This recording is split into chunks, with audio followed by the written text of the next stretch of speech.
दोस्तों, रात के उस अंधेरे कोने में एक टूटा सा दिल सिसक रहा था। वो था विवेक का, एक शांत स्वभाव का युवक जिसने अपने परिवार के लिए हर जहर पी लिया, लेकिन बदले में सिर्फ तिरस्कार, अपमान और मार, यही वो सहता रहा। बचपन से ही विवेक एक सीधा साधा लड़का था, पढ़ाई में अच्छा, व्यवहार में मधुर, पर उसकी यही शालीनता उसके अपने घर में ही उसके खिलाफ हो गई। उसका छोटा भाई विक्रम गुस्सैल और चालाक था, जो हर बार अपनी गलती भी विवेक पर डाल देता था। माँ हमेशा विक्रम की तरफदारी करती रहती, पिता को कुछ फर्क नहीं पड़ता था और बहनें अपने अपने घर की हो चुकी थी। विवेक अपने माता पिता की सेवा में ही जीवन बिताना चाहता था, पर जो सहता है वही सबसे कमजोर समझा जाता है। विवेक रोज ऑफिस से आता, माँ के तानों का पहाड़ उस पर गिरता, बिन वजह उसे खाना नहीं मिलता। कभी कभी भाई उसे कमरे से बाहर फेंक देता, कहता ये मेरा घर है, तू तो किराएदार है। वो चुप रहता। कभी माँ के थप्पड़, कभी भाई की लात, कभी माँ के थप्पड़, कभी भाई की लात। वो पीता रहा हर रोज की बात, न बोला कुछ, न दिया जवाब। वो दर्द सहता रहा जैसे उसने किया हो कोई पाप। कभी कभी वो खुद से ही सवाल करता, क्या मेरा जन्म सिर्फ सहने के लिए हुआ है? किसी रिश्तेदार के जोर देने पर विवेक की शादी नेहा से हो गई। नेहा एक समझदार लड़की थी, लेकिन जब उसने विवेक से के हालात देखे तो वो टूट गई। नेहा ने बहुत कोशिश की कि विवेक को परिवार से अलग करे, पर विवेक कहता, माँ बाप को कैसे छोड़ दूँ, यही तो मेरी दुनिया है। धीरे धीरे नेहा भी मायूस रहने लगी। उनका एक बेबी होने के बाद हालात और बिगड़ गए।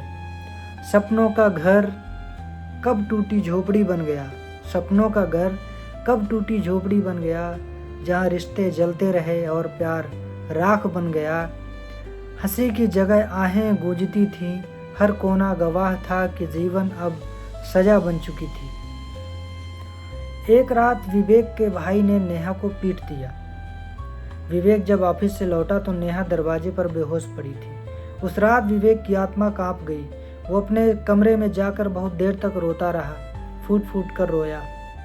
तू ही बता ए जिंदगी, मैं और कितना सहूं, कब मिलेगा वो दिन जब सिर्फ मैं ही मैं रहूं। अगली सुबह नेहा अपने मायके चली गई, बच्चा भी साथ ले गई और विवेक अकेला रह गया। अब विवेक ने निर्णय लिया, या तो खुद को मिटा दूंगा या खुद को नया जन्म दूंगा। उसने एक छोटा किराए का कमरा लिया, उसी में रहकर फ्रीलांसिंग शुरू की। वह धीरे धीरे डिजिटल मार्केटिंग में एक्सपर्ट बन गया। दिन रात की मेहनत से उसकी एक टीम बन गई, स्टार्टअप बना और फिर एक दिन वो न्यूज़ चैनल पर इंटरव्यू आया। विवेक अब करोड़ों का मालिक बना, पर दिल में जो खालीपन था वो अब भी था। विवेक के परिवार को जब उसके कामयाबी की खबर मिली तो माँ और भाई हैरान रह गए। अब उन्हें विवेक की याद आई, उसकी कमी खलने लगी। एक दिन माँ बीमार हुई, उन्हें अस्पताल में ले जाया गया। पिता ने विवेक को कॉल किया। वर्षों बाद विवेक आया। माँ ने उसे देखा, आंखें भर आईं। माफ़ कर दो बेटा, हम ना समझ सके तुम्हारा दर्द, जो दिया सिर्फ जख्म ही दिया। माँ, जख्म अब भी रिश्ते हैं, पर मरहम तुम नहीं दे पाई।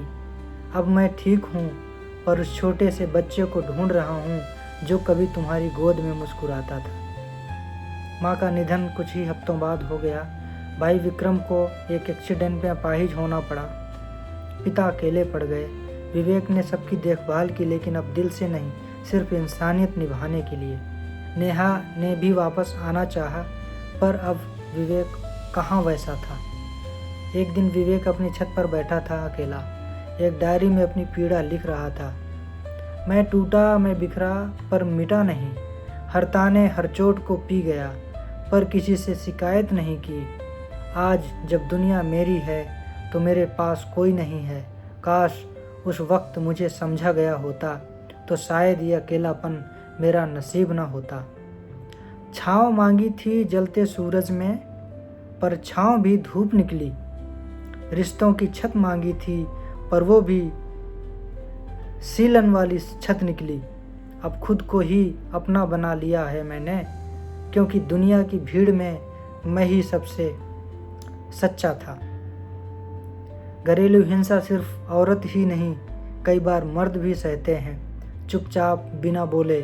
वो दर्द जो न खून दिखाता है न चीखें, पर भीतर आत्मा को घुन की तरह खा जाता है। विवेक जैसे लोग समाज के लिए एक आईना है, जो बताते हैं कि सहनशीलता कमजोरी नहीं होती, और सबसे बड़ा बदला होता है खुद को साबित करना बिना किसी से नफरत किए।